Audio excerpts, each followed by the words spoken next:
What up, guys? Sinapse here, and I'm walking in the station of Ikebukuro right now. It's just about last train, which is a really good actually time to pick up. Sorry, I'm still trying to figure out the hand of this gimbal. I just got a gimbal today, so that means smooth, sick videos, but I'm still trying to figure it out. So, what I want to talk about today is about persistence and why it is absolutely necessary, all right, especially in Japan. And most of the reason for that is that a lot of these girls, they're not going to give you the time of the day, right? Um, if you talk to girls in a place like this, in a busy place like this, you can't expect to get like girls just glowing wide open, like, oh my God, I love you, like right away, or like full stops, right?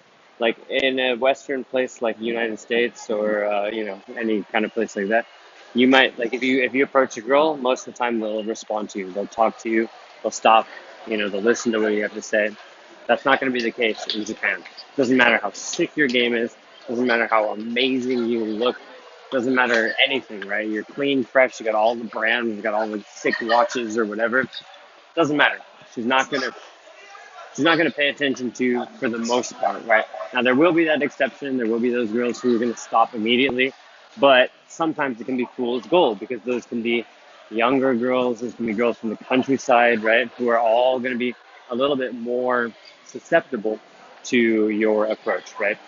But chances are, if it's a high quality girl, she's not going to stop right away. It's just not going to happen. Okay, so you need to be inundated. You need to be vaccinated against the pain of her ignoring you. Right? You need to be able to handle several seconds of silence, maybe even a little bit of scornful or disdainful looks. She might be like, "What?" like that, or she might give you some sort of face, stink face, or she might try to move away a little bit. And while for a lot of guys this might be uncomfortable, actually for pretty much every guy this is going to be a bit uncomfortable. You do have to kind of develop a thick skin for this kind of behavior. All right, now that's just a prerequisite for gaming in Japan. All right, and probably for a lot of places, if you're going after high quality girls, they're used to getting approached, and it's a kind of filter.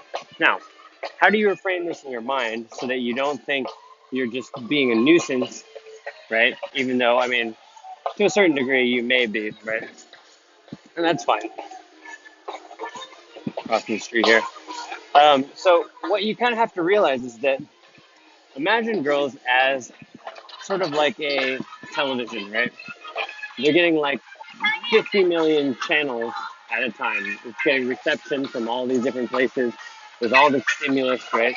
They have to choose what is important, what is salient stimulus to them, okay? So in order to do that, they check for congruence, right? They check for, does this guy believe in what he's talking about? Does this guy seem like what he's saying is important, is powerful, is directly for me? Or is he just kind of human detritus floating around the world, spewing his shit out there, right? Because there's all sorts of guys out there. There's going to be people who are going to be offering up tissues. There's going to be people who are going to be soliciting girls for prostitution or cabbages or girls' bars or all these sort of things, right?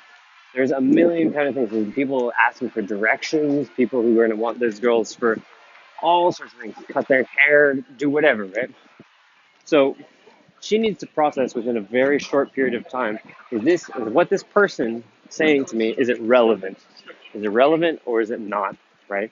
And a lot of the time, most of the time, the answer is no, it's not relevant. So that's why girls have this kind of shield up, because they're like, well, look, if I paid attention to every single person who talked to me as I was walking down the street, I would never get anywhere. I would never be able to do anything. I would never, do whatever I'm trying to do. I'd never get to work. I'd never get to meet my friends or whatever, right? So the crucial part, right, is that you don't take this personally. You can't think that her ignoring you is the fact that she's even really noticed you. Because most of the time, let's be real, even if she's ignoring you, she probably hasn't even seen you, right? She hasn't felt your presence, anything, right? So you have to make her deal with the fact of your presence, okay? So that involves spending enough time to where she realizes she can't just shrug you off, okay? She's going to have to deal with the fact of your presence, whether or not she likes it, right? And of course, again, if you're being civil, if you're being humane, if you're not aggressively getting in her space, aggressively touching her, there's no harm, there's no foul, so you don't need to worry about it, right? There's plenty of people who are able to do all sorts of things on the street, and it's totally legal, right? So you have to be able to inoculate yourself to this sort of initial disinterest and detach itself from your own ego, right? Because it's not personally about you most of the time. Now, that said, there's a lot of things you can do on the approach to increase their responsibility to you, right? And that's, of course, what the approach is all about. So, how can we increase the amount of open, successful open from from the street, from the club, from wherever you're approaching these girls, based on the first few seconds of the interaction, which is ultimately usually all you get. Okay, so few things. One, you need to believe in what you're saying. Okay, you need to have a supreme confidence, right? Supreme conviction in what you're saying. Okay, so it doesn't matter if what you're saying is the stupidest shit in the world. You could say, "Oh, these are some blue socks," right? But there's different ways you can say that, right? If you feel like you don't belong, if you feel like you're bothering somebody, if you feel like this is like taking time out of their day or like you're harassing them, you're gonna be like, uh, these are blue socks, right? Your eye contact is gonna be all over the place. Your voice tonality is gonna be weak, right? What do you need to do instead? You need to get in the habit of being able to say whatever you want to say, even if it's complete bullshit, with absolute and complete conviction right off in the open. Okay, this is incredibly crucial. Um, this I would say is like a substantial part of the open, maybe even up to 80% of the reason why a set will open or not is how much you believe in what you're telling the girl, how much what you say seems to be like a message from the gods to that girl that's in front of you. Okay, you gotta imagine you're gonna be like, this what I'm about to say to you is of paramount importance, right? So you better listen, right? And you can't say that verbally. You have to say it through the vibe, right? And of course, you can easily kind of imagine this, right? So one way I like to think of this is two essentially scenarios.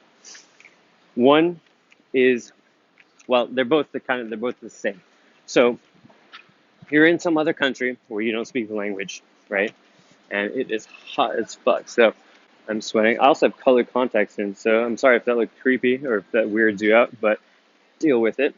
Um, okay, so you're in another country. You don't know the language. You don't speak any of the language. You have no idea, right, what anybody's saying.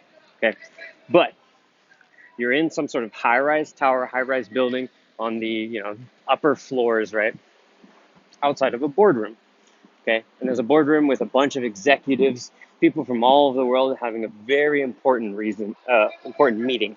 Okay, and there's two equal scenarios. Okay, first scenario, you bust open the door and there's this very important business meeting happening. There's charts up. There's like people in the middle of the discussion. Somebody's standing up giving a presentation, and you don't know what you're doing there. You just open the door thinking it's the toilet, right?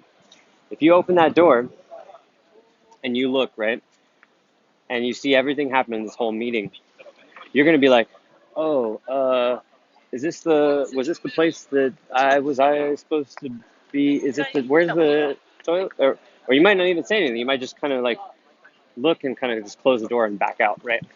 So that's what most guys do on the approach, right? Now, I want you to imagine another situation. I want you to imagine that in the hallway, you saw that there's a fire, right?